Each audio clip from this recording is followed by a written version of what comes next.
Ready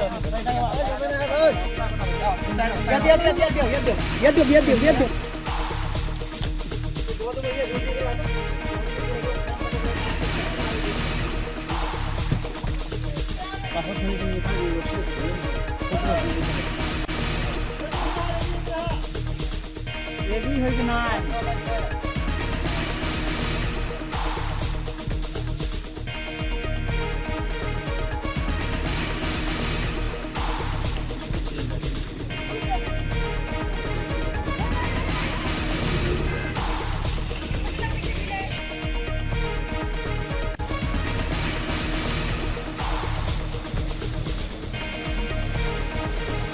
মই আছো বৰ্তমান কলিয়াবৰৰ আমগুৰি গাঁৱত আৰু আমগুৰিত দেখা গৈছে যে চালনা আমগুৰি য'ত চালনা আমগুৰিত দেখা গৈছে যে কাৰ্বি পাহাৰৰ পৰা যি ঢল নামি আহিছিল সেই ঢলৰ পানী বিজু নৈলৈ আহি দেখা গৈছে যে আমগুৰি অঞ্চল বুৰাই পেলাইছে আৰু এতিয়া বহু লোক আবদ্ধ হৈছে। কেইবাবছৰ আগত মই দেখুৱালোঁ এয়া SDF বাহিনী তেওঁলোকে উদ্ধাৰ কাৰ্য চলাই আছে ইয়াত, যিহেতু বহু লোক আবদ্ধ হৈ পৰিছে। নিশাৰ ভাগতে পানী আহিল, ভয়ংকৰ যি ঢল হৈছিল সেই ঢলৰ পানী আহি কাৰ্বি পাহাৰৰ পানী একেলগে আহি বিজু নৈ বাগৰি আহিল আৰু আহি দেখা গৈছে যে এয়া পানী মানুহৰ আমগুৰি গাঁৱত পানী সোমাইছে আৰু বহু লোক এতিয়া দেখা গৈছে যে আবদ্ধ হৈ আছে। আৰু প্ৰশাসনে ইতিমধ্যে এয়া SDF বাহিনী পঠিয়াই দিছে। কলিয়াবৰৰ পৰা আহিছে SDF বাহিনী, তেওঁলোকে এয়া মেচিন নাও লৈ ইয়াত যিসকল লোক আবদ্ধ হৈ আছে তেওঁলোকক ইয়াৰ পৰা উদ্ধাৰ কাৰ্যসূচী চলাবৰ কাৰণে আহিছে। কেমেৰা চাৰত দেখুৱাইছে এইখন এয়া পৰিৱেশ প্ৰায় 30 ঘৰ লোকৰ প্ৰায় 150 লোক ইয়াত আছে। পুৰুষ মহিলা বা সৰু সৰু ল'ৰা ছোৱালী আছে, তেওঁলোক পানীৰ মাজত আবদ্ধ হৈ আছে। যাৰ কাৰণে এয়া SDF বাহিনী আহি তেওঁলোকে উদ্ধাৰ কাৰ্য চলাইছে। ইতিমধ্যে যি চালনা কালাপানী গাঁৱত ইতিমধ্যে প্ৰায় 60 ঘৰ লোকৰ যিসকল লোক আবদ্ধ হৈছে সেইসকলক SDF বাহিনী উদ্ধাৰ কৰি বাপুজি LP স্কুললৈ লৈ আহিছিল। তাতে আশ্ৰয় শিবিৰ দিছে, প্ৰশাসনে ব্যৱস্থা কৰিছে, তাতে ৰিলিফ দিয়াৰ ব্যৱস্থা কৰিছে। আৰু বৰ্তমান দেখা গৈছে কলিয়াবৰৰ সেই চালনা অঞ্চলৰ আমগুৰি গাঁও আৰু আমগুৰি গাঁৱতো দেখা গৈছে প্ৰায় 30 ঘৰ লোক পানীৰ মাজত এনেধৰণে আবদ্ধ হৈ আছে আৰু তেওঁলোকক ইতিমধ্যে উদ্ধাৰৰ কাৰণে SDF বাহিনী আহিছে। কেনেধৰণে দেখুৱাবলৈ পাম SDF বাহিনীৰ লোক এইসকল, তেওঁলোকে দিনটো পুৱাৰ ভাগৰ পৰা আজি এনেধৰণে উদ্ধাৰ কাৰ্য চলাই আছে। মই তেওঁলোকৰ এগৰাকী বিষয়া আছে, মই তেখেতৰ পৰা জানিব বিচাৰিম পুৱাৰ ভাগৰ পৰা অভিযান চলাই আছে নেকি?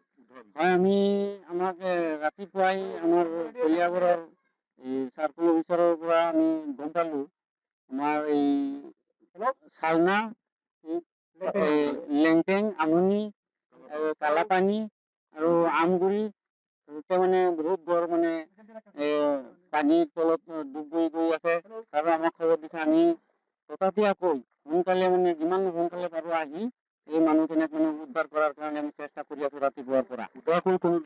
উদ্ধাৰ কৰি আমি শিবিৰ এখন কিবা স্কুল এখন আছে, এই স্কুলত বাপুজি স্কুল নেকি, এই স্কুলত LP স্কুল, তাতে আমি চব জমা কৰিছোঁ। তাতে আমি চব এক জেগাত শিবিৰ পাতি দিছে, তাতে চব মানুহ মানে এতিয়া বৰ্তমান শিবিৰতে আছে।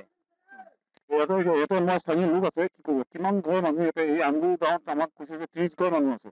কিমান মানুহ পানীৰ মাজত আছে এতিয়া? প্ৰায় 200 মানুহ, মানে আমাৰ 30 ঘৰমান পৰিয়াল একেবাৰে ঘৰ ডুব গৈছে।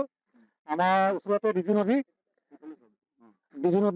আছে। বিজু নদীখন যোৱাকালি দেওবাৰ দিনৰ বৰষুণ দিয়াৰ কাৰণে, ৰাতি বৰষুণ দিয়াৰ কাৰণে বিজু নদীয়ে মানে ভৰপূৰ হৈ গ'ল। ভৰপূৰ হৈ পেলাই গাঁওখন ডুব গৈ পেলাই এতিয়াও 30 ঘৰ মানুহ এতিয়া ঘৰ বাৰী ডুবি আছে আৰু খাবলৈ পিবলৈ পোৱা নাই, তেনেকৈ আছে, ভোকত আছে। গতিকে আমি প্ৰশাসনলৈ আৰু তাৰপিছত বিভাগীয় তথ্য জনোৱাৰ পিছত আমি এতিয়া SDF বাহিনী আহিছে, তেখেতসকলৰ লগত আমি সহযোগ কৰি আছো আৰু গাঁওখনৰ মানুহক উদ্ধাৰ কৰি আছো। নিশ্চিতভাৱে আমাৰ কৰ্মচাৰীৰ বিষয়ে ক'ম, সেইটো এটা শিশু পানীৰ মাজত, তেওঁ ঘৰ এতিয়া পানীৰ মাজত আছে। তেওঁলোক এনেধৰণে আহিছে। এতিয়া এইখন মেচিন নাৱত তেওঁলোকক ইয়াৰ পৰা লৈ যাব, লৈ গৈ যি চৰকাৰীভাৱে যি শিবিৰৰ ব্যৱস্থা কৰিছে তাত তেওঁলোকক আশ্ৰয় দিব আৰু তাতে চৰকাৰীভাৱে যি খোৱা বোৱাৰ ব্যৱস্থা বা ৰিলিফৰ ব্যৱস্থা এইখিনি কৰা হৈছে। ইয়াত কেইবাঘৰো আছে একেলগে। আমি এতিয়া এই মেচিন নাওতে আমি আহিছোঁ সেই স্থানলৈ। যথেষ্ট ডাঙৰ ঢল হৈছিল, যি কাৰ্বি পাহাৰত যি বৰষুণ হৈছিল, ধাৰাসাৰ বৰষুণ হৈছিল আৰু বৰষুণৰ ফলত নিশাটো ভিতৰতে আহি পানী এনেধৰণে উপচি পৰিল এই সমগ্ৰ গাঁওখনত। ইয়াৰ পূৰ্বেও বানপানী হয় যদিও ইয়াত এনেধৰণে ইমান বেছি পানী হোৱা নাছিল, কিন্তু এইবাৰ দেখা গৈছে যথেষ্ট বেছি পানী হৈছে, যাৰ কাৰণে মানুহখিনিৰ মাজত এক হাহাকাৰ পৰিৱেশৰ সৃষ্টি হৈছিল। আৰু এতিয়া এনেধৰণে প্ৰশাসনৰ যি ব্যৱস্থা কলিয়াবৰ সমজিলা প্ৰশাসনে এনেধৰণে ব্যৱস্থা কৰিছে যে তেওঁলোকক ইয়াৰ পৰা উদ্ধাৰ কৰি যাতে কোনো ধৰণৰ হানি বিঘিনি নহয় তাৰ কাৰণে তেওঁলোকে ব্যৱস্থা লৈছে আৰু উদ্ধাৰ কৰি যি তেওঁলোকৰ অস্থায়ী শিবিৰ Bapuji LP school, Amguri LP school, তাতে তেওঁলোকে অস্থায়ী শিবিৰ দিছে। এটা শিবিৰত তেওঁলোকক ৰাখিব আৰু ৰখাৰ পিছত যি তেওঁলোকক ৰিলিফৰ ব্যৱস্থা, যি খোৱা বোৱাৰ ব্যৱস্থা সকলোখিনি প্ৰশাসনৰ ফালৰ পৰা কৰা হৈছে বুলি আমি জানিব পাৰিছো। আৰু এতিয়াও আমি দেখা গৈছে যে এই SDF বাহিনীৰ লগত আমি নিজে উপস্থিত থাকি এই যি বানপানীৰ মাজত যিসকল লোক আবদ্ধ আছে সেই উদ্ধাৰ কাৰ্যত আমিও তেওঁলোকৰ লগত সহযোগী হিচাপে উপস্থিত আছো।